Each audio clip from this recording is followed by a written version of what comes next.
protection civile appelle les usagers de la route à Constantina à éviter les abords des oueds.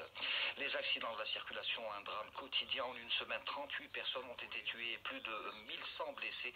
Selon la protection civile, un bilan enregistré dans plusieurs régions. Et c'est la wilaya de Sétif qui vient en pole position.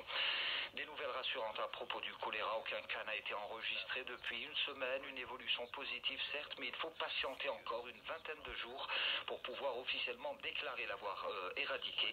Le dispositif de veille est maintenu. Le ministre de la Santé s'est expliqué ce mercredi devant les députés à l'Assemblée nationale.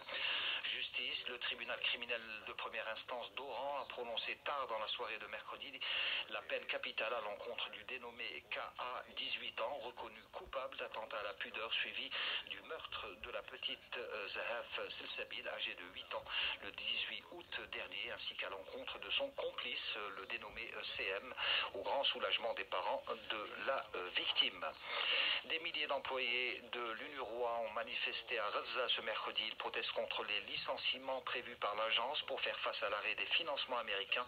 2/3 des habitants de la bande sont des réfugiés et 80% des quelques 2 millions d'habitants sont tributaires de l'assistance internationale. Le président palestinien Mahmoud Abbas a invité des médiateurs, des ministres des Affaires étrangères et des diplomates du Conseil de sécurité à une réunion à New York la semaine prochaine pour discuter de la paix au Proche-Orient, a annoncé ce mercredi l'ambassadeur palestinien à l'ONU. Le président syrien Bachar al-Assad a fustigé ce mercredi la responsabilité d'Israël après la destruction lundi soir d'un avion russe. Cet incident malheureux est le résultat de l'arrogance et de la débauche israélienne, a assuré le président syrien dans une lettre de condoléances envoyée à son homologue russe pour la mort des 15 militaires tués dans le drame qui s'est déroulé lundi soir au large de la Syrie.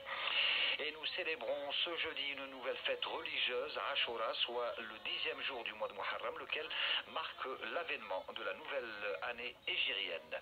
Et à cette occasion, on rappelle que le Nisab a été fixé cette année à 552 500 dinars, la zaquette correspondant au quart du 10e, soit 2,5% de toute valeur ayant atteint le Nisab au terme d'une année, argent, offre commerciale ou encore marchandises.